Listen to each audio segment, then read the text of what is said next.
Okay जी, अस्सलाम वालेकुम व रहमतुल्लाहि व बरकातहू। रब्बि इश्रह ली सदरी व यस्सिर ली अमरी वहलुल उक़दतम मिन लिसानी यफ़क़हू क़ौली। Inshallah, today we are going to cover uh, the daughter Kulsum bint Abu Bakr radiyallahu anha, her story.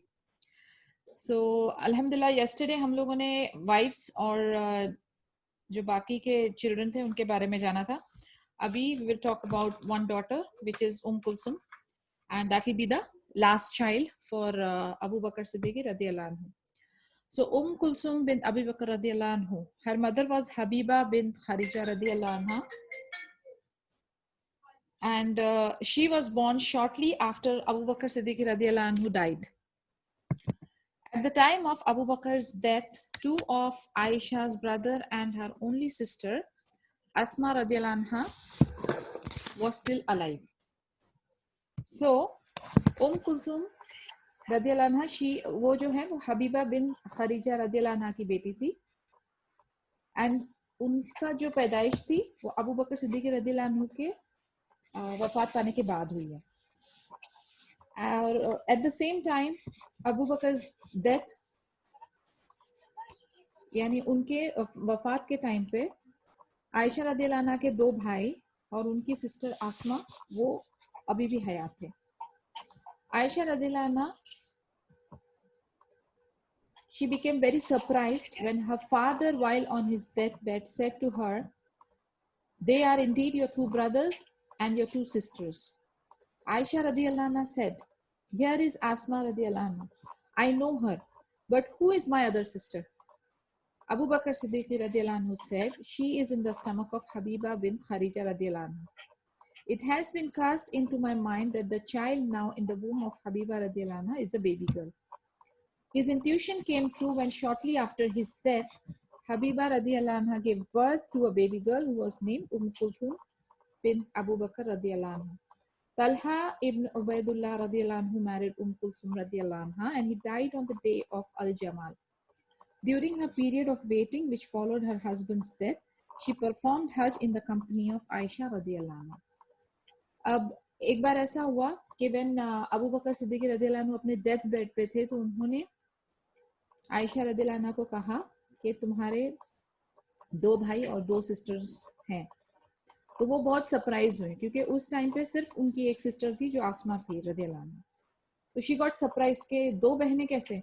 तब उन्होंने बताया कि Habiba bin Kharija, that time she was pregnant, तो उनकी बेबी गर्ल होने वाली. अब उनको कैसे पता चला था? उनकी इंट्यूशन थी, अल्लाह की तरफ से उनको इस चीज का इंफॉर्मेशन मिली हुई थी थ्रू हिज इंट्यूशन कि ये बेबी गर्ल होगी और उसका नाम जो है वो कुलसुम हो. एंड कुलसुम रदियल्लाहु अन्हा वाज मैरिड, उनकी शादी तलहा इब्न उबैदुल्लाह से हुई और वो जो है वो डे ऑफ अल जमाल में वो वफात पा गए थे. और उनकी जो इद्दा वाली पीरियड थी, waiting for the during her period of waiting which followed her husband's death, उन्होंने हज किया along with Aisha radiyallahu anha. So that is about Kulsum bin Abu Bakr radiyallahu anha, the last child जिसके बारे में हमने discuss करना था. 4 generations of companions. Abu Bakr's family was the only one with 4 different generations being companions of the Messenger of Allah subhanahu wa ta'ala. This included Abdullah ibn Zubair radiyallahu anhu, his mother Asma radiyallahu anha, her father Abu Bakr Siddiq radiyallahu anhu, and his father Abu Quhafa radiyallahu anhu. यानी अबू बकर की जो family थी वो वाहिद एक ऐसी family थी जिनके 4 generation जो थे वो मोहम्मद सल्लल्लाहु अलैहि वसल्लम के सहाबा में इंक्लूडेड थे. अब वो 4 जनरेशन कौन कौन थे? वो इस तरह से थे: अब्दुल्ला इब्न अज़ुबैर रदियल्लाहु अन्हु और उनकी मॉम आसमा रदियल्लाहु अन्हा, और उनके डैड अबू बकर सिद्दीक रदियल्लाहु अन्हु, और उनके डैड अबू बकर सिद्दीक के डैड अबू कुहाफा रदियल्लाहु अन्हु. तो ये 4 जनरेशन हो गई, यानी सुब्हानअल्लाह 4 जनरेशंस जो हैं वो सहाबा में इंक्लूडेड थे. Abu Bakr's family also consisted of 4 generations of companions from other part of their family tree. Muhammad ibn Abdurrahman radiyallahu anhu, his father Abdurrahman radiyallahu anhu, his father Abu Bakr radiyallahu anhu, and his father Abu Quhafa radiyallahu anhu. यानी दूसरे connection से भी ये 4 generation की tree बनती थी, यानी पोता, फिर उनका बेटा, फिर दादा एंड देन परदादा। तो उसी तरीके से 4 जनरेशन 2 कनेक्शंस में कंपेनियंस थे। नोबल लाइफ बिफोर इस्लाम, उनकी इस्लाम से पहले की कैसी लाइफ थी? Abu Bakr Siddiq radiallahu anhu was a member of Quraysh's nobility. But even within the ranks of Quraysh's nobility, Abu Bakr radiallahu anhu ranked very high. He was one of those who were given key high status position. यानी इस्लाम के पहले भी कुरैश के अंदर layers थे, यानी वो उनके ग्रेड्स हुआ करते थे। तो उस नोबिलिटी रैंकिंग में भी उनकी जो पोजीशन थी वो बहुत हाई थी, और उनका सिस्टम ऐसा था कि जो हाई पोजीशंस के लोग होते थे उन्हीं को वो हाई स्टेटस दिया करते थे, यानी देयर वर की पोजीशंस जो वो हाई स्टेटस वाले लोगों को ही दी जाती थी। सो अबू बकर सिद्दीक रदियल्लाहु अन्हु belong to Banu Taim clan and he was in charge of matters pertaining to debts and blood money. तो ये कौन से वाले ग्रुप को या क्लैन को, कबीले को बिलोंग करते थे? बनु ताइम को। और उनका जो रिस्पॉन्सिबिलिटी थी वो ये थी कर्जे और ब्लड मनी। ब्लड मनी मसलन अगर किसी का मर्डर हो जाता था तो उसके अगेंस्ट में जो रैंसम दी जाती थी money, that is called blood money. तो ये उस डिपार्टमेंट के इंचार्ज थे। If Abu Bakr Siddiq radiallahu anhu agreed to take on the responsibility personally or on behalf of the Quraysh to pay someone's debt or blood money, other members of the Quraysh would help him. If someone else agreed to do the same, that person would receive no help or encouragement whatsoever from members of the Quraysh. तो वो क्या करते थे? Abu Bakr Siddiq रदियल्लाहु अन्हु कई बार खुद personally responsibility लेते थे, और ऑन बिहाफ ऑफ कुरैश अगर किसी का कर्जा पे करना हो या ब्लड मनी पे करना होता था, और जो कुरैश के दूसरे मेंबर्स हैं वो भी उनकी हेल्प करते थे। अगर कोई और हेल्प करने के लिए अग्री करता था तो उनको जो है वो दूसरे कुरैश के जो मेंबर्स थे वो उनके साथ ताउन नहीं करते थे, यानी they used to help only Abu Bakr Siddiq रदियल्लाहु अन्हु। अगर उन्होंने किसी की रिस्पॉन्सिबिलिटी ली है, सो द कुरैश पीपल वो उतना उनका यानी रिलाय करते थे या उनको मानते थे कि व्हेन ही इज इन्वॉल्व सब मदद आ जाती थी। अगर कोई और रिस्पॉन्सिबिलिटी लेता था तो कुरैश में से कोई मेंबर्स हेल्प नहीं करता था। सो tribe of Abu Bakr Siddiq रदियल्लाहु अन्हु, he belonged to a famous clan of Quraysh tribe known as Taim ibn Murrah ibn Ka'ab. On the 7th level, the family tree of Abu Bakr radiallahu anhu joins with the family tree of Prophet Muhammad sallallahu alaihi wasallam as follows in the descending order. ये हमने starting में भी discuss किया था कि मोहम्मद सल्लल्लाहु अलैहि वसल्लम के साथ उनकी कहाँ पर लाइनेज जो है वो मैच करती है। सो कहाँ पर मैच करती थी? मुर्राह, किलाब, कुसै, अब्दुल मनाफ, हाशिम, अब्दुल मुतालिब, अब्दुल्ला, मोहम्मद सल्लल्लाहु अलैहि वसल्लम and Murrah, time, Saad, carb, Amar, Aamir, Usman, Abu कुहाफा, Abu Bakr Siddique रज़ियल्लाहु अन्हु। तो ये जो है वो मुर्राह के तरफ इनकी मैचिंग होती थी। Each of the noble tribes residing in Makkah was assigned a position of responsibility at the sacred house. For example, the Banu Abd Manaf had to provide water and the basic daily needs of the pilgrims. ये जो जितनी भी ये clans होती थी ना, different कबीले, इनको एक एक रिस्पॉन्सिबिलिटी दी जाती थी। तो बनु अब्द मनाफ की क्या रिस्पॉन्सिबिलिटी थी? उनको पानी और बेसिक जो खाना पीना है पिलग्रिमेज के लिए, वो जो पिलग्रिम्स आते थे उनको प्रोवाइड करने का ड्यूटी अब्द मनाफ वाले क्लैन की थी। The Banu Addar was responsible for being the flag bearers during war and maintaining peace and security at the sacred house.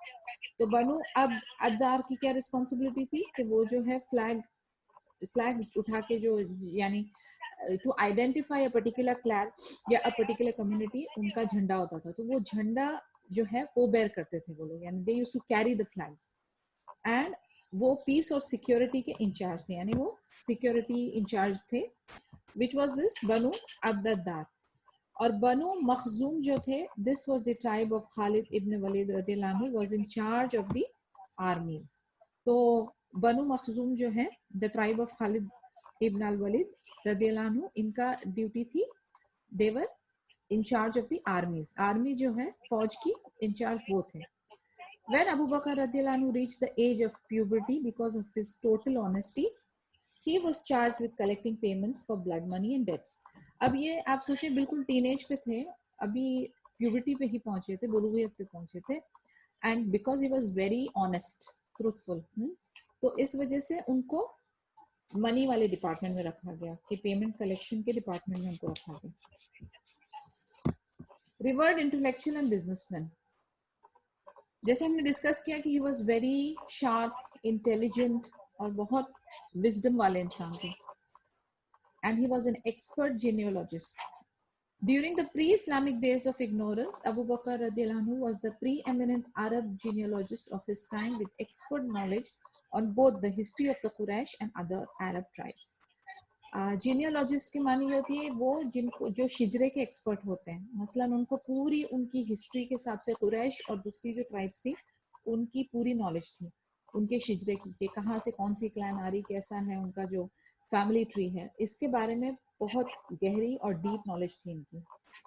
He later taught many students who also became eminent genealogists. यानी अब आप देखें कि वो खुद he was an expert genealogist and also a teacher. उन्होंने आगे teach भी किया. कल हम लोगों ने इसके बारे में डिस्कस किया था कि the easiest way to retain your knowledge and to increase your memory, the best way out is कि आप आगे टीच करें. जितना आप आगे इल्म अपना बढ़ाते जाते हैं तो आपकी जो नॉलेज होती है वो इंक्रीज होती है और आपकी नॉलेज जो है वो रिटेन होती है और आपका जो मेमोराइजेशन है और पक्का हो जाता है. So he was also not only practicing it, या वो खुद नहीं इस इल्म को अपने तक महदूद उन्होंने रखा, used to teach it to others as well, और उनके अंडर काफी अच्छे स्टूडेंट्स भी बने. His knowledge of Arab tribes and their ancestry proved useful on various occasions after the advent of Islam,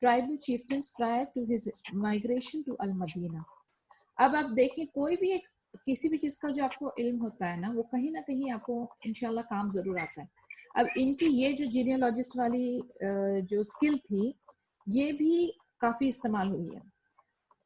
जब माइग्रेशन की बारी आ रही थी और जब प्रोटेक्शन मोहम्मद सल्लल्लाहु अलैहि वसल्लम वाज सीकिंग प्रोटेक्शन, कि वो जो है चीफ्स को, ट्राइब्स के चीफ को अप्रोच करना चाह रहे थे ताकि उन लोगों के साथ डिस्कस किया जाए एंड प्रोटेक्शन सीख की जाए, तभी उनकी इस नॉलेज का, अबू बकर सिद्दीक रदियल्लाहु अन्हु की इस नॉलेज का बहुत काम आया. Even before Islam, Abu Bakr radiallahu anhu had a very noble character and an upright disposition. While other genealogists of his time mentioned the shameful aspects of certain family trees, Abu Bakr radiallahu anhu abstained from doing so.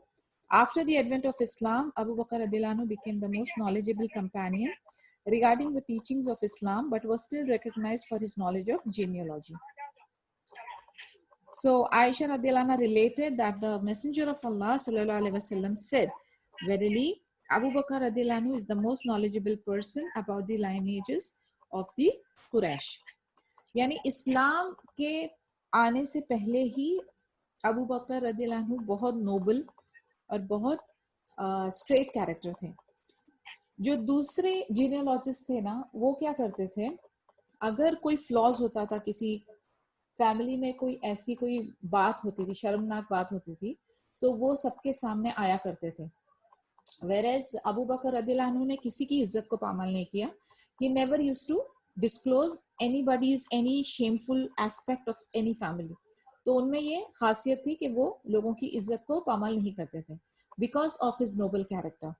And इसीलिए one of the occasions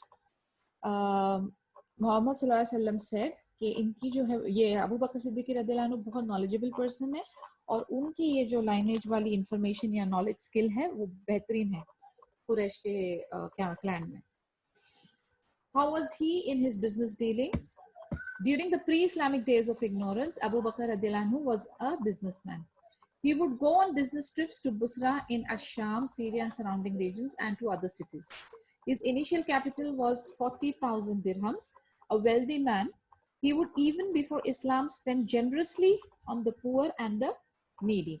While not the richest Quraishi businessman, he was one of the most respected with a reputation for fairness and generosity. As a result, he had a profitable business. If people feared being cheated, they would take their business to Abu Bakr radiallahu anhu, knowing he would be fair and true to his words.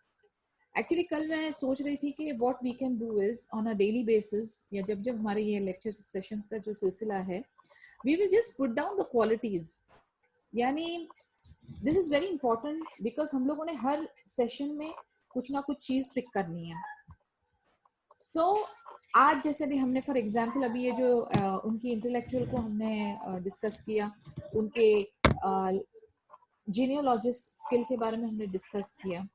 तो what did we learn is that he was a teacher, he was a knowledgeable person. उसके बाद he never used to disgrace people. ठीक है, this is what we learned from the topic where we discussed about he being an expert genealogist. अब business dealings में he was a rich man, but he was a rich man with a heart. यानी उन्होंने अपनी generosity, these are the qualities, these are the take home messages for us, right? Because every session आपको जो है कुछ ना कुछ नया सीखने को मिले, और आप भले एक बेसिक सी क्वालिटी मसलन being truthful, लेकिन हम लोगों ने वो पॉजिटिव पॉइंट को पिक करना है और उसको ग्रास्प करके अपने में एब्जॉर्ब करना है. This is the task that we have to do. Pick up the good things and get inspired to do more of the positivity. So he was generous and he was very helpful to the poor and needy. अब जब कभी भी किसी को business में कहीं पर किसी और के साथ फ्रॉड या चीटिंग का अंदेशा होता था, तो what they used to do, they used to go and stake their business with Abu Bakr रदियल्लाहु अन्हु, because everybody knew that he was very fair and true to his words. यानी he is fair, कोई cheating कोई fraud नहीं, और वो अपनी words का, अपनी जबान का मान रखने वालों में से थे. True to his words. अब अगेन आप देखें, ये छोटे छोटे मामलात हैं, बट इसकी माने कितनी इंपॉर्टेंट है. आप देखें ये छोटी छोटी क्वालिटीज को जो हम छोटा समझ रहे हैं, what does it lead to? बिइज़्निल्लाह इट विल लीड टू जन्नत. तो ये चीजें हमें जो अपने में डेवलप करनी है, और हम लोगों को अपने आप को ये पॉजिटिव क्वालिटी से एम्पावर करना है इंशाल्लाह. May Allah make it easy for us. Loved by the Quraysh. Abu Bakr radiallahu anhu was universally loved by all members of the Quraysh, including the nobility, business people, scholars, and the poor and the weak. अब आप देखें कि ये कितना difficult task है. I mean, it is very difficult, very very next to impossible वाला task है कि आपसे सारे लोग खुश हों.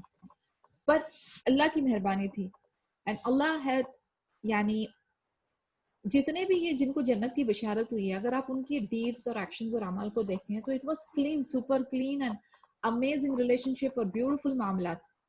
अब आप देखें कि अबू बकर रदियल्लाहु अन्हु, उनको सभी पसंद करते थे. नोबल लोग, बिजनेसमैन, स्कॉलर्स, गरीब तबका, कमजोर तबका, everybody used to love him. He had the wonderful characteristics of a true Quraishi nobleman. Okay. He was fair and honest in his business practices, was one of the preeminent Arab scholars of his time, and was generous with his money. He often invited people to his home for meals. यानी हम लोगों में से अगर किसी को बुखल वाली ऐब है, या वो स्टिंजी है या माइजर है, may Allah protect us, लेकिन उनकी बहुत सारी दुआएं भी है. Does anybody know this दुआ that we do to get rid of बुखल? किसी को आती है? आती है तो जल्दी बताएं, फिर अगर नहीं तो इंशाल्लाह I'll share in the group. Actually मुझे वो प्रेज वाली दुआ भी डालनी है ग्रुप में इंशाल्लाह, तो आज मैं डालूंगी. किसी को आती है ये बुखल से बचने वाली दुआ?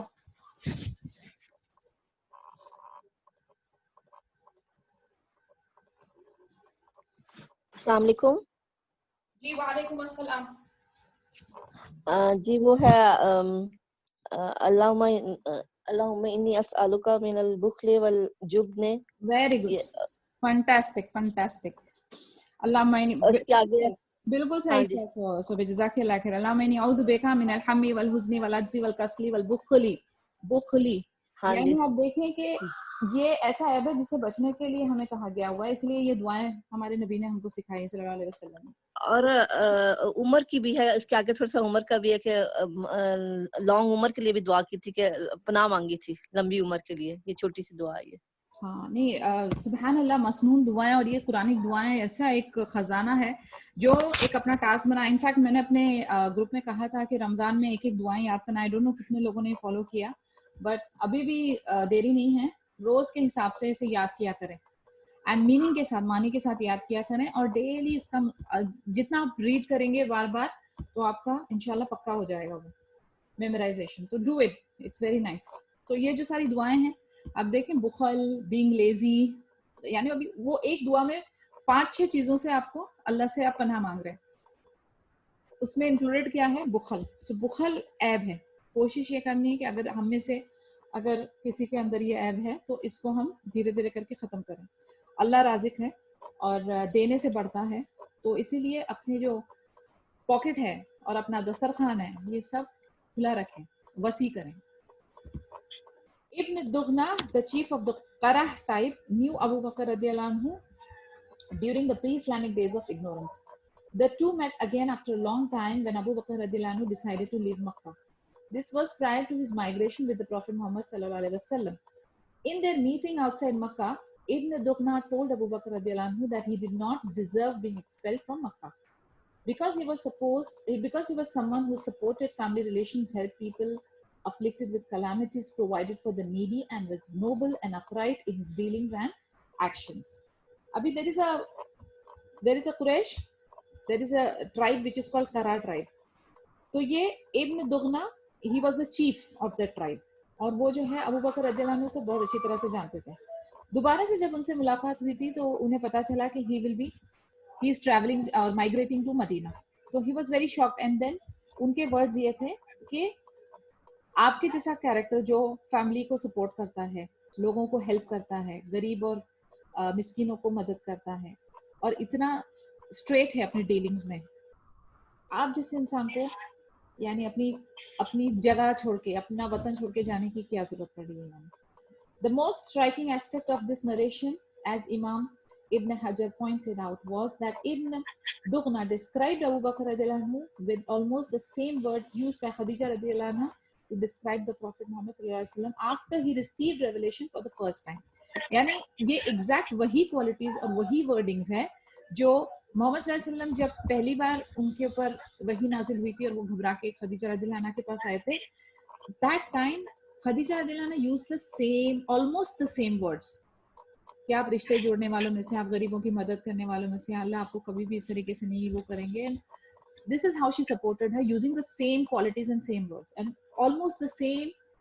Ibn Dughna also used the same word for Abu Bakr radiallahu anhu. This proves that prior to the advent of Islam, both the Prophet sallallahu alaihi wasallam and Abu Bakr radiallahu anhu shared common values and had similar qualities. It is not surprising, therefore, that they were such close friends. अभी देखें आप, birds of a feather flock together. हम हमेशा discuss करते हैं friendship के बारे में, कंपनी के बारे में। मैं हमेशा इस बारे में हमेशा स्ट्रेस करती हूँ कि इंसान अपने दोस्त के दिन पर होता है। आपकी पहचान आपके फ्रेंड्स। अगर आप जानना चाहते हैं कि कोई एक बंदा उसका कैरेक्टर कैसा है तो आप उसके दोस्तों को देखेंगे। अब आप देखें मोहम्मद सल्लल्लाहु अलैहि वसल्लम की क्वालिटीज एंड उनके बेस्ट फ्रेंड की quality, almost the same values, almost the same characteristics. This is something beautiful. और इसीलिए again I stress, look around among your friend list. आप अपने बेस्ट फ्रेंड्स जो हैं, आप जिन कंपनी में उठते बैठते हो, जिससे आपकी ज्यादा सलाम दुआ, just look around and watch them. उनके actions, उनके deeds, उनकी qualities क्या है? Are they positive and people with good amal, or are they nauzubillah people with negative qualities? Negative qualities है I'm being very straight and honest, disconnect, because वो आपको influence करेंगे। और दोस्ती का बहुत बड़ा impact है हमारी life में। So please be very careful and start filtering your crowd around you. Abstaining from drinking alcohol. किसी का mic खुला हुआ है, 1 second. All right. Abstaining from drinking alcohol, like the Prophet Muhammad sallallahu alaihi wasallam, Abu Bakr radiallahu anhu never drank alcohol during the pre-Islamic days of ignorance. यानी जब alcohol को हराम करार नहीं किया गया था दौरे जहालियत में, तभी भी वो alcohol उन्होंने कभी भी नहीं टेस्ट किया। It was not a matter of not liking the taste of alcohol. Abu Bakr radiallahu anhu knew the damaging effect of alcohol and wanted to preserve his dignity and honor at all times. It is related that he once passed a drunken man who had a pieces in his hand and was about to eat it. As he brought it closer to his mouth, the foul smell made him realize that what he was doing. Abu Bakr radiallahu anhu was disgusted not just by the man but also by the actual practice of drinking alcohol and becoming inebriated. Later in his life, he was once asked, "Did you ever drink alcohol during the pre-Islamic days of ignorance?" To which he said, "I seek refuge in Allah, no."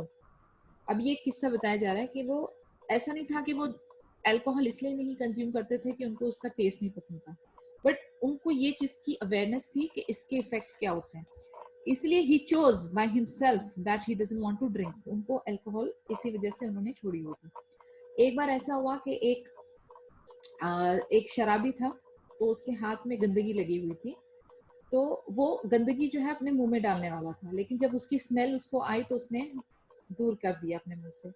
तो Abu Bakr रदियल्लाहु अन्हु इतना disgusted हुए और उनका दिल जो है वो उस चीज से कराने लगा कि like it is such a bad quality, यानी drinking alcohol and losing your sanity, ये इंसान को सही गलत की पहचान नहीं होती।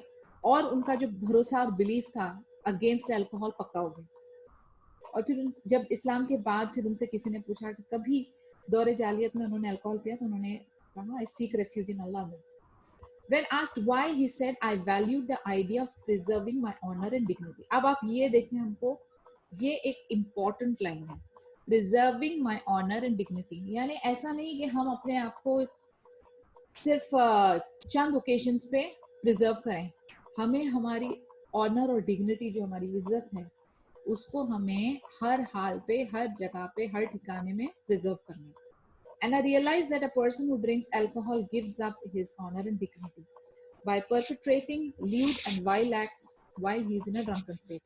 यानी जिस बंदे के अंदर सैनिटी नहीं रहती, उसके दिमाग का जो तवाजुन है वो खराब हो जाता है, उसके ऊपर एक अलग सी यू कैन से एनेस्थेटिक या इंटॉक्सिकेटिंग शीट आ जाती है दिमाग पे कि वो रैशनल थिंकिंग नहीं कर सकता, और उस नशे की हालत में वो कुछ भी डिस्गस्टिंग चीज करने के लिए तैयार हो जाता है। तो आपकी ऑनर और डिग्निटी संभालने की तो बहुत दूर की बात है। So he saying that is the reason I don't want to drink alcohol. According to another narration, Aisha radiallahu anha said, both Abu Bakr and Uthman radiallahu anhu abstained from drinking alcohol during the pre-Islamic days of ignorance. यानी even Uthman radiallahu anhu never drank.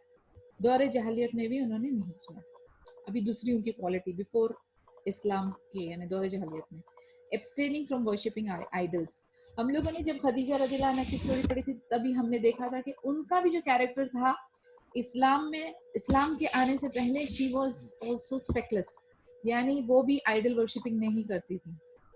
उनका character बिल्कुल clean था, उनका behaviour, उनके values, उनके morals even before Islam was very clean and very speckless. Similarly, Abu Bakr radiallahu anhu ka bhi, he was not into worshipping idols. He was similar to the Prophet Muhammad sallallahu alaihi wasallam in another important respect. Throughout his entire life, he never once prostrated to an idol. यानी अब आप सोचिए कि जब उनको पता नहीं था दीन के बारे में, अकीदा तौहीद के बारे में, अल्लाह सुब्हानहू व तआला से पहचान नहीं हुई थी, फिर भी उन्होंने किसी भी आइडल के आगे सजदा नहीं किया था। This was an important distinction since almost all the other companions of the Messenger of Sallallahu Alaihi Wasallam were idol worshippers before Islam. यानी दूसरे जो सहाबाज थे वो idol worshipping में involved थे। When Abu Bakr radiallahu anhu was a teenager, his father took him to a temple filled with idols. Pointing to the idols, his father said, "These are your gods, Abu Bakr." Precociously intelligent even then, decided to put the matter to the test. He approached an idol and said, "I am hungry, so feed me." When the idol did not respond, he said to it, "I am naked, so attire me in clothing." When it did not respond again, he threw a stone at it and it fell down on its face. अभी जब वो छोटे थे तो उनके बाबा ने उनको एक टेम्पल में लेकर गए जहाँ पर बहुत सारी आइडल्स थी। उन्होंने उनसे कहा अपने बेटे से कि दीज आर योर गॉड्स। अभी अबू बकर रदियल्लाहु अन्हु वाज वेरी इंटेलिजेंट। उन्होंने क्या किया, एक टेस्ट किया। वो एक आइडल के पास गया और उससे कहा कि मैं भूखा हूँ, मुझे फीड करो। तो ऑफ कोर्स वो मिट्टी की मूर्त क्या रिस्पॉन्ड करेगी, देयर वाज नो रिस्पॉन्स। फिर वो दोबारा उन्होंने कहा मैं भूखा हूँ, मुझे खाना दो। अगेन वो मिट्टी की मूर्त ने रिस्पॉन्ड नहीं किया। फिर उन्होंने कहा मेरे पास कपड़े नहीं हैं, मुझे कपड़े दो। तो आइडल रिस्पॉन्ड नहीं किया। फिर उन्होंने क्या किया, एक स्टोन फेंका आइडल के ऊपर, तो वो अपने मुंह पर गिर पड़ा, आइडल अपने मुंह पर गिर पड़ा। He then realized that without the help and guidance of the Prophet or of revelation, worshipping idols was undignified and senseless. यानी देखिए आप, he was intelligent, he was rational. अभी उनके डैड ने उनसे कहा, these are your gods. उन्होंने अंधाधुन, blindfolded, तकलीद नहीं की. What he did a test, which means हमारे लिए क्या learning lesson हुआ यहाँ पर? अगर हमसे कोई कुछ कहता है, हमारा काम है कि हम उसकी तहकीक करें, हम सही और गलत की पहचान करें, जो तौकीफिया वाला अप्रोच है वो अपनाएं, राइट सोर्सेज पर जाएं, कुरान एंड ऑथेंटिक सुन्ना पे जाएं, dig in and find out what is the matter correct or wrong, filter it, and once confirmed then follow it. He did the same. He was intelligent, he was sharp and he was strong. क्योंकि ये सब चीज करने के लिए ना आपको एक स्ट्रॉन्ग स्पाइन की जरूरत होती है. तो he had a spine. He was not scared, he was not fearful. उन्होंने अपने बाबा की बात ना सुनकर खुद अपना टेस्ट लिया और फिर he arrived at a decision. And what was the decision? That ये worshipping the idols is undignified and senseless. ये बिल्कुल बेवकूफ़ी वाली बात है कि आप अपने हाथों से बनाई हुई मूर्तियों को पूजा करें और फिर उन्हीं से एक्सपेक्ट करें कि वो आपको नवाजें. And then he also realized that उनको नबी की गाइडेंस की जरूरत है और रेवलेशंस की जरूरत है. These are the things जिस पे वो डिपेंडेंट होंगे. Considering his noble and virtuous disposition before Islam, it is not surprising that he later became the best of all the Prophet's companions.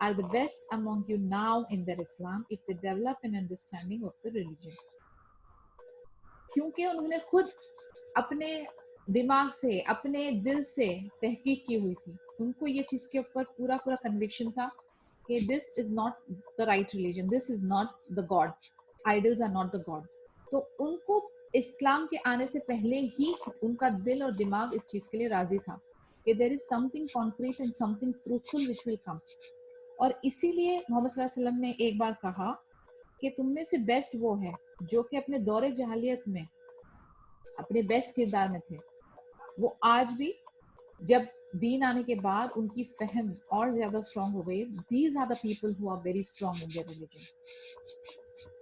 Before Islam, Abu Bakr रदियल्लाहु अन्हु spent his time wisely, developing noble traits and worked out answers to many of life's important questions.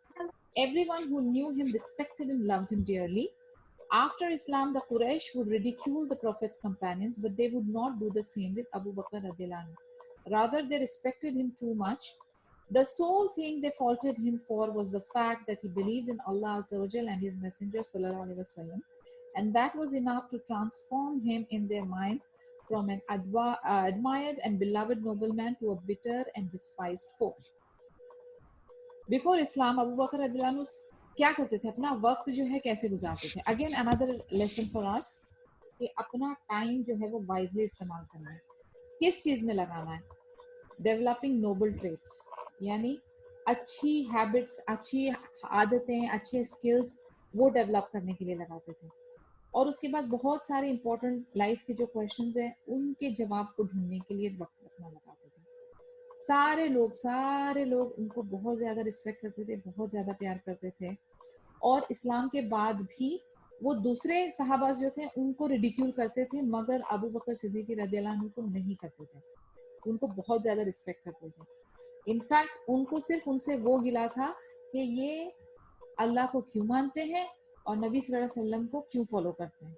और इस वजह से, सिर्फ एक ये दो चीजों की वजह से उनके दिमाग में अबू बकर रदियल्लाहु अन्हु, जिनको वो बहुत ज्यादा रिस्पेक्ट और एडमायर करते थे, सडनली वो बहुत ज्यादा बिटर दुश्मन नजर आते थे just because of these two things. Islam has the greatest value. It should be noted here that on the day he left Makkah to migrate to Al-Madinah, Abu Bakr radiallahu anhu only had 5,000 dirhams left for his initial fortune of 40,000 dirhams. In other words, he spent almost all his money for the sake and pleasure of Allah. In comparison to the well-being of Muslims and Islam, money was of no value to Abu Bakr radiallahu anhu. Another lesson for us. जब उन्होंने हिजरत का फैसला किया तो उनके पास कितने पैसे थे? उनके पास सिर्फ 5,000 दिरहम बचे थे। और उनकी ओरिजिनल उनकी फॉर्च्यून कितनी थी? 40,000 दिरहम्स थी।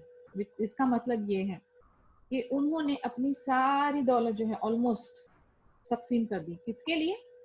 अपने अखराजात या कुछ अपनी जात पे नहीं, बल्कि अल्लाह की रजामंदी के लिए, मुस्लिम कम्युनिटी को हेल्प और असिस्ट करने के लिए।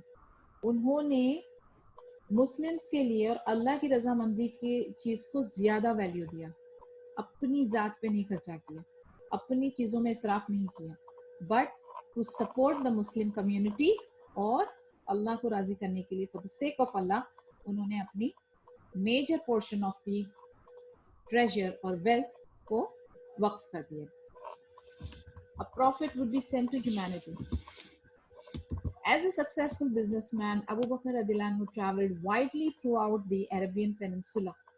He met with the adherents of various religions, particularly Christians, and those who spoke about monotheism, about Tawheed, the belief in the one God. One incident in particular had a profound impact on his thinking. Abu बकर सिद्दीकी रज़ियल्लाहु अन्हु जो थे वो बहुत successful businessman थे, तो वो बहुत ज़्यादा ट्रैवल करते थे अरेबियन पेनिनसुला में, और वो काफ़ी सारे डिफरेंट रिलीजन वाले लोगों को मिलते थे, पर्टिकुलरली क्रिश्चियंस को मिलते थे, और उन लोगों से मिलते थे जो अकीदा तौहीद के बारे में बातें करते हैं।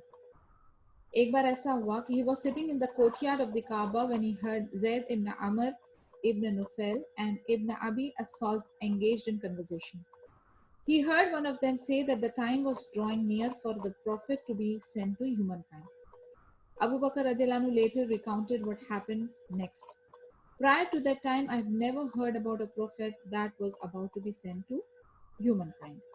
एक बार जब वो काबे के कोर्टयार्ड में बैठे थे तो उन्होंने जैद इब्न अमर इब्न नुफैल और इब्न अबी असल्त को बातें करते हुए सुना। उन्होंने कहा था कि अब वक्त आ गया है कि एक नबी इस दुनिया में आने वाले हैं। और फिर उसके बाद अबू बकर सिद्दीकी रज़ियल्लाहु अन्हु ने इससे पहले कभी इस बारे में, नबी के बारे में नहीं सुना था। Then I went to Waraka ibn Nawfal, a man who would frequently stare at the sky and who would often whisper invocations to himself. When I saw him, I accosted him and told him about what I have heard. He said, "Yes, O son of my brother, I am a person who is familiar with revealed books and divinely revealed knowledge. Indeed, this prophet that is awaited has the noblest lineage among all Arabs. I have some knowledge about genealogy, and I know that your people have the best lineages among all Arabs." अब इन्होंने क्या किया, ये वरका इब्न Naufal, if you remember जब हमने खदीजा रज़ियल्लाहु अन्हा की स्टोरी पढ़ी थी कि he was one of the Monks, Christian scholar, and he was the cousin of Khadija रज़ियल्लाहु अन्हा, तो इन्होंने कहा उसके पास वो गए, बिकॉज ये जो थे वरका इब्न नौफल, ये स्टेयर करते थे स्काई को, used to read things, used to interpret things, और कुछ ना कुछ विस्पर करते थे दुआएं। तो जब अबू बकर रज़ियल्लाहु अन्हु ने उनसे पूछा तो उन्होंने कंफर्म किया कि जी, आई एम अवेयर कि एक नबी आने वाले हैं और वो अरब के लाइनेज में से आएंगे, जो सबसे नोबल लाइनेज है, नोबल क्लैन है, उसमें से आएंगे। देन ही सेड कि आई नो कि तुमको जीनियोलॉजी आती है और तुम अच्छी तरह से जानते हो ये लाइनेज ऑफ अरब्स है। Then I said, oh my uncle, what does the prophet say? He said, he says what is spoken to him by the angel Jibreel. He does not commit injustice, does not help others perpetrate injustice, and does not tolerate injustice. Then when the messenger of Allah sallallahu alaihi wasallam was sent, I believed him and had faith in him, said Abu Bakr radhiyallahu anhu. अब उन्होंने क्या किया, जब उन्होंने वरका इब्न Naufal से पूछा तो उन्होंने कहा कि ये प्रॉफिट क्या कहते हैं। वो कहते हैं वो अपनी तरफ से कुछ भी नहीं कहते, वो सिर्फ जो जिब्रील अलैहिस्सलाम उनको बोलते हैं, जो अल्लाह की तरफ से वही आती है, उनको वही बताया जाता है, और वो अपने दिल से मनगढ़ंत बातें नहीं करते, एंड वो जुल्म नहीं करते, अदल करते हैं, और अदल करने की ही तलकीन करते हैं लोगों को भी। और जब मोहम्मद सल्लल्लाहु अलैहि वसल्लम पूरे, यानी even he got the knowledge and he started preaching and teaching, तो अबू बकर रज़ियल्लाहु अन्हु ने उनको पूरी तरह से बिलीव किया और पूरी तरह से उन पर यकीन किया, and that is how he did his research. अब आप अगेन देखें, जैसे मैं आपसे कह रही हूँ कि ब्लाइंड फोल्डेड वो कुछ भी नहीं मानते थे, कहाँ कहाँ वो जा रहे हैं, क्या क्या वो सुन रहे हैं, क्या क्या वो डिगिन कर रहे हैं। He is trying to find the truth, सिर्फ बैठे बिठाए अपने लेजी ये इधर से सुनी उधर से सुनी नहीं, he is getting into the depth of it. और उस डेप्थ का फायदा क्या हुआ, उस नॉलेज का फायदा ये हुआ कि उनकी बिलीफ बहुत स्ट्रांग हुई, तो इधर हम लोगों को एक बहुत इजी फॉर्मूला मिलता है, नॉलेज मिलने के साथ ही हमारी फेथ जो है वो स्ट्रांग होती है। So knowledge is equal to strong faith. जितना आपको फहम होगा, जितनी अंडरस्टैंडिंग, जितनी आप अंदर गहराइयों में कूदेंगे, उतना ज्यादा आपको उस चीज की कदर होगी। एंड आप देखें कि जो बहुत ज्यादा प्रेशियस चीजें होती है ना, मसलन if I take the example of deep diving, जो ये पर्ल्स वगैरह होते हैं ना, ये ऊपर नहीं तैर रहे होते हैं, ये शेल्स की तरह या रेत पे आपको नहीं मिलते, डीप डाइविंग लगती है, they go deep inside to bring the precious pearls. ये आप देखिए, ये जो स्टोन्स एंड डायमंड्स है, ये ऊपर नहीं होते माउंटेन के, ये अंदर होते हैं। इसको माइनर्स जो है वो डिग इन करते जाते हैं, बहुत मेहनत है, बहुत डीपर जाना होता है, तब जाके प्रेशियस चीज मिलती है। उसी तरीके से नॉलेज का भी ऐसा नहीं है कि वो सतह पे आपको मिल जाएगी, readymade icing on the top. You have to dig in deep, you have to go inside, you have to spend a good amount of time, effort, energy, सालों की एनर्जी, सालों की मेहनत, and then you get it।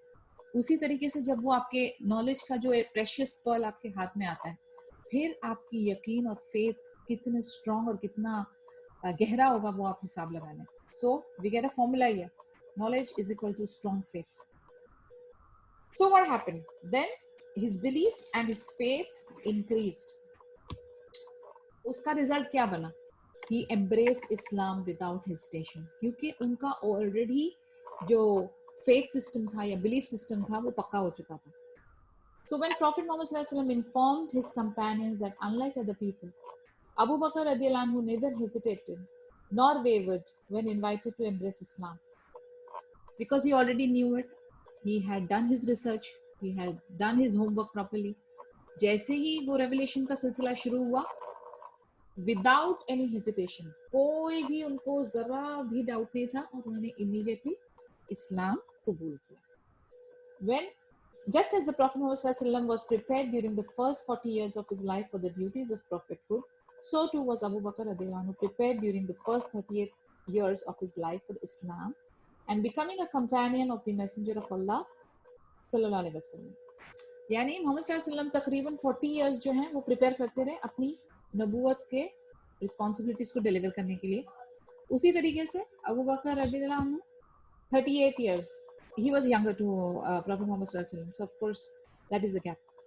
तो 38 years उन्होंने भी अपने आप को प्रिपेयर किया ताकि वो पूरी तरह से हर लिहाज से नबी को सपोर्ट कर सकें। Another incident attests to this reality। During one of his journeys to Asham, Abu Bakr radiallahu anhu met a monk named Buhaira, whom he wanted to consult regarding a dream। Buhaira asked, "Where are you from?" Abu Bakr radiallahu anhu replied, "From Makkah." Buhaira then asked him which tribe he was from, and Abu Bakr replied, "From the Quraysh." Buhaira asked, "What is it that you do?" Abu Bakr radiallahu anhu answered, "I am a businessman."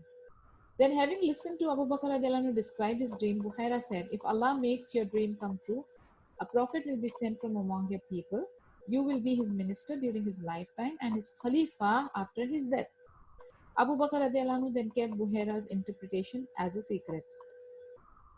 एक बार ऐसा हुआ कि वो अशाम जा रहे थे तो उनकी मुलाकात एक मॉन्क के साथ हुई, बुहेरा। इफ यू रिमेम्बर, बुहेरा का किस्सा नबी सल्लल्लाहु अलैहि वसल्लम के रिलेटेड भी है। whom he wanted to consult, एक उनको ख्वाब आया था तो उसकी ताबीर के लिए उन्होंने उसको कंसल्ट किया। तो उन्होंने उनसे पूछा कि आप कौन से कबीले से हो? उन्होंने कहा कुरैश से। तो उन्होंने कहा आप क्या करते हो? तो कहा मैं बिजनेसमैन हूँ। फिर उनका ख्वाब सुनने के बाद बुहेरा ने कहा कि अगर आपका ड्रीम सच्चा होता है, अगर अल्लाह ने इसको सच्चा कर दिया, तो आपके कबीले में से एक प्रॉफिट आने वाले हैं और आप जो है उनके मिनिस्टर बनोगे उनकी लाइफ टाइम में, और फिर उनके बाद उनके खलीफा बनोगे। और अबू बकर रज़ियल्लाहु अन्हु ने ये इंटरप्रिटेशन को सीक्रेट रखा। Another lesson for us, we should be able to keep secrets. हम लोगों को जो है वो क्या कहते हैं, अब्जॉर्ब करने की जो हमारी कुव्वत है बहुत कम है। वी एक छोटी सी बात होती है and we want to share it with the entire world.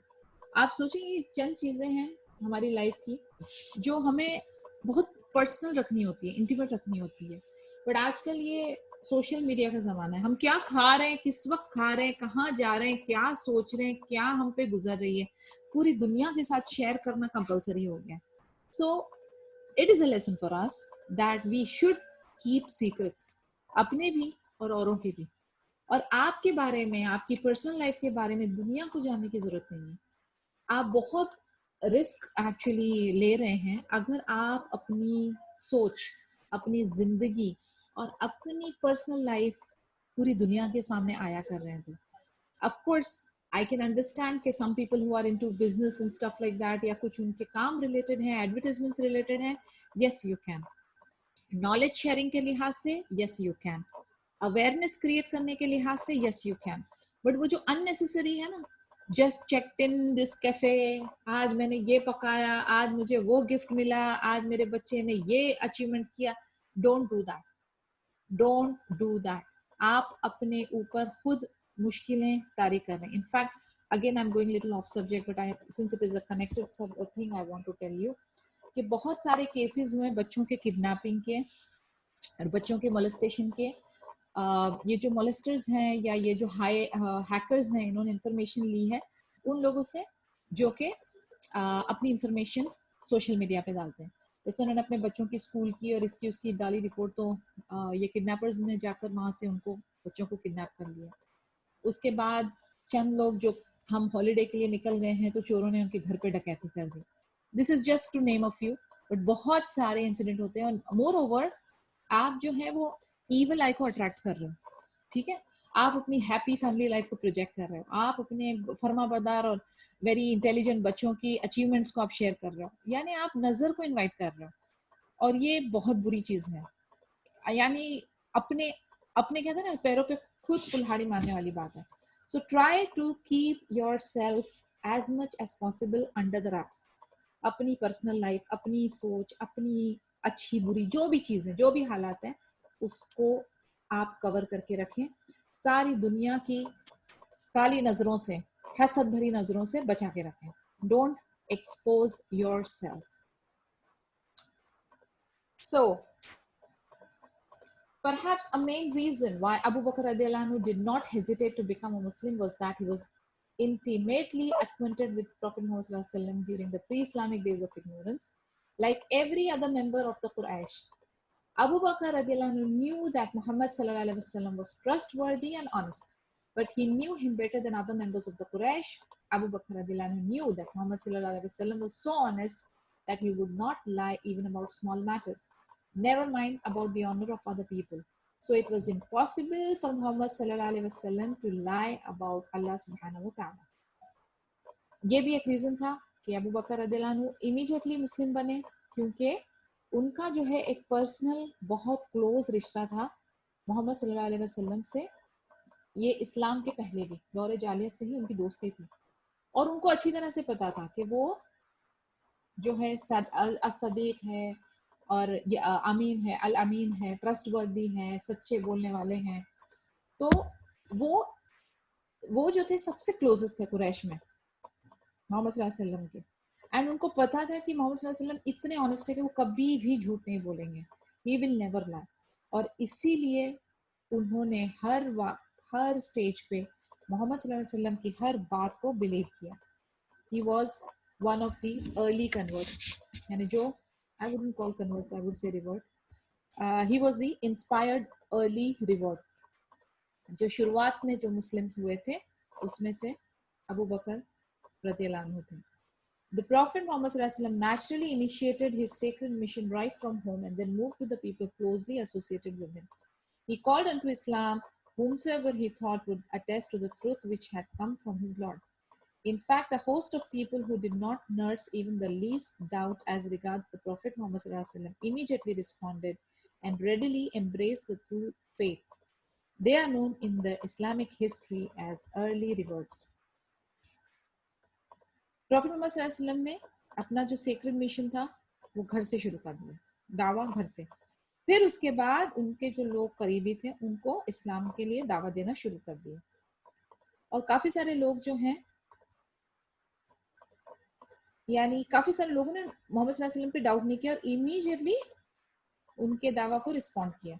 और उनको जो है उनका एक अलग मकाम है इस्लामिक हिस्ट्री में, वो जो है इनिशियल रिवर्ट्स कहलाते हैं। जैसे खदीजा रदियल्लाहु अन्हा प्रॉफेट मोहम्मद सल्लल्लाहु अलैहि वसल्लम की वाइफ उम्मुल मोमिनीन, पहली, यानी she was the first one as a woman to enter. उसके बाद उनके जो फ्रीड स्लेव थे, जैद इब्न हारिस इब्न शराहिल अल कल्बी रदियल्लाहु अन्हु, हिज कजिन अली इब्न अली तालिब अबी तालिब रदियल्लाहु अन्हु, वो जो है बचपन से इनके साथ रहते थे। और फिर अबू बकर उनके बेस्ट फ्रेंड रदियल्लाहु अन्हु, ये सब मुस्लिम्स फर्स्ट डे पे हो गए। They became Muslims on the very first day of the call. यानी आप सोचिए कितना बड़ा एजाज इनको हासिल हुआ। Abu Bakr radiallahu anhu, from the first day he embraced Islam, proved to be energetic and most zealous activist. Through his personal efforts, a number of people reverted to Islam, like Uthman ibn Affan al-Umawi radiallahu anhu, Az-Zubair ibn Awam al-Asadi radiallahu anhu, Abdurrahman ibn Auf radiallahu anhu, Saad ibn Abi Waqas az-Zuhriyan radiallahu anhu, and Talha ibn Ubaidillah at-Taymi radiallahu anhu.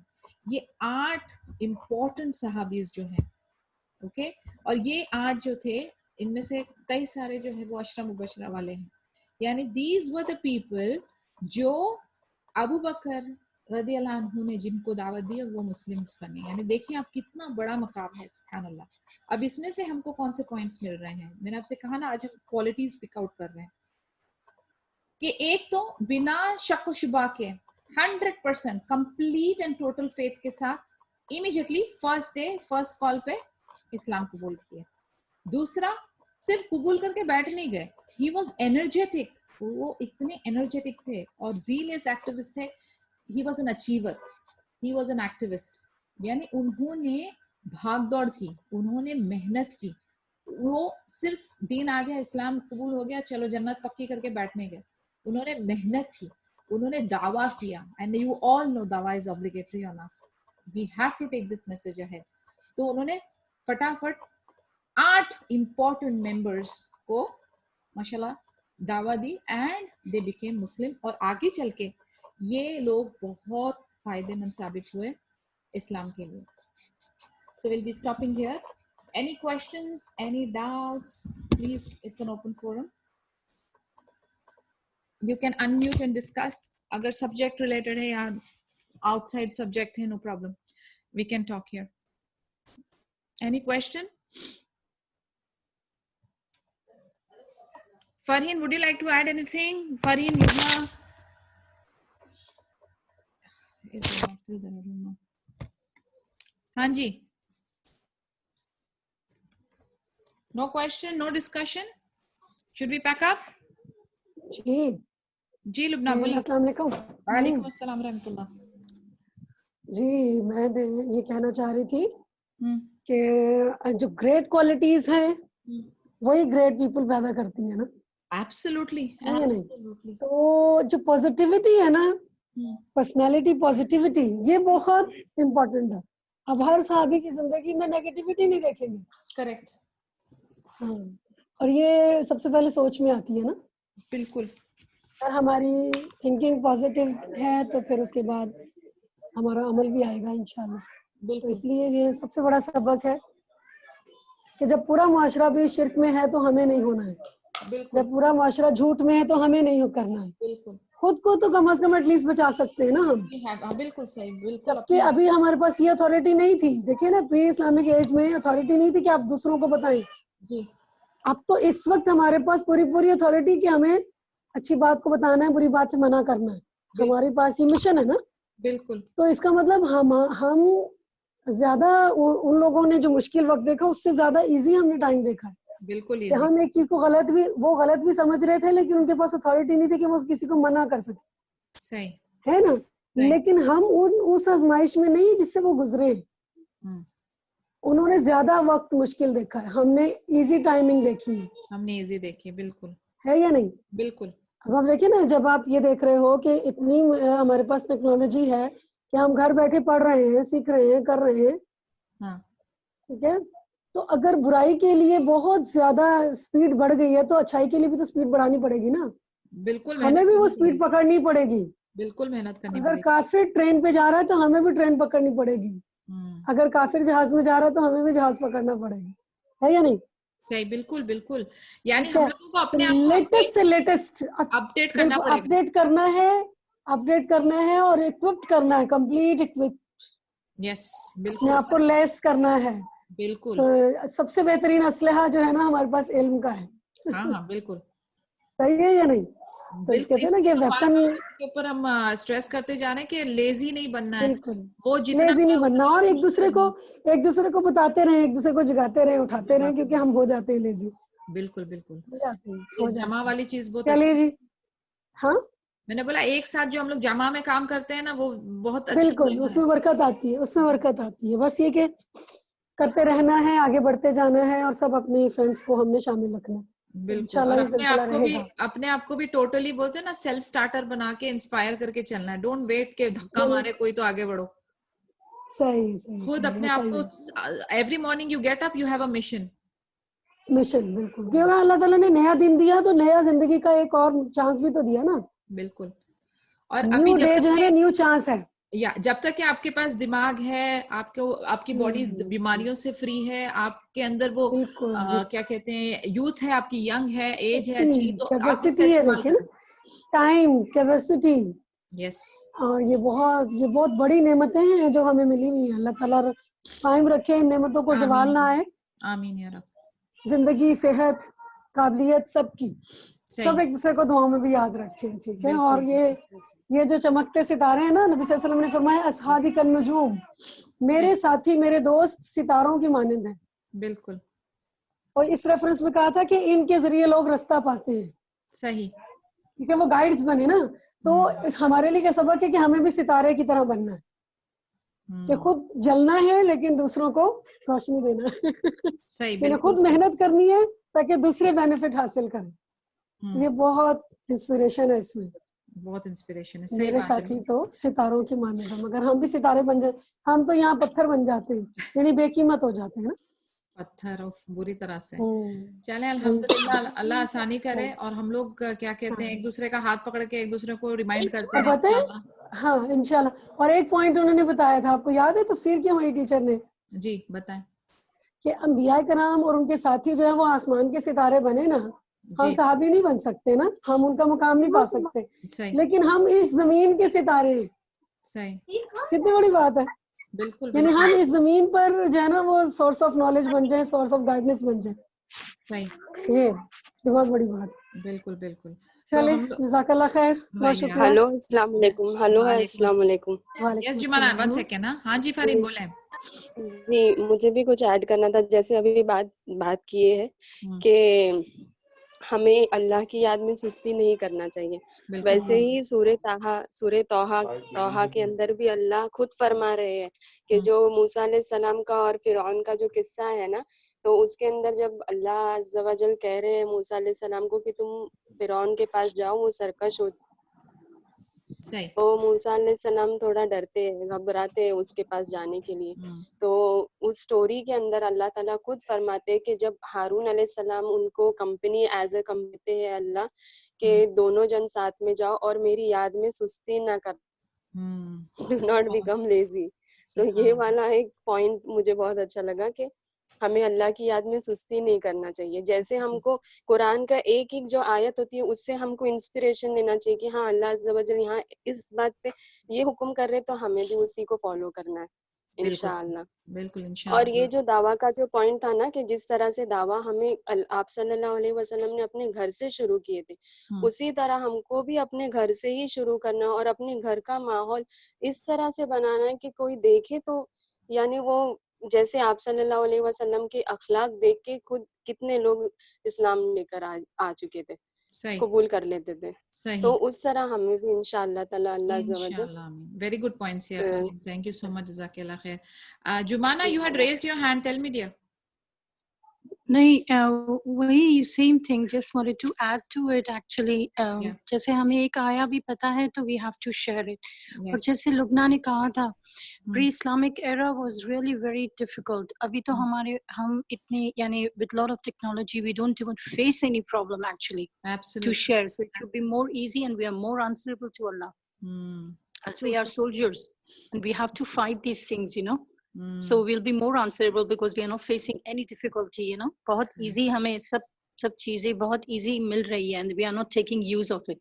True. Benefit नहीं ले रहे हैं हम उसका. बिल्कुल नहीं ले रहे. So बराबर. this is what, yeah, we have to do that. We have to do that. Inshallah, may Allah give us that hidayah and tawfiq that we are able to do what we are supposed to do. क्योंकि हर एक चीज के पीछे हमें अल्लाह की मदद चाहिए, ये हमारे खुद से नहीं हो सकता. So may Allah protect us and may Allah give us that istitaat and that quwwat that we are able to do these things that we are supposed to do. And may Allah protect us all, inshallah, ya Rab. So Jazakallah khair girls for your contribution, and inshallah kal mulaqat hoti hai.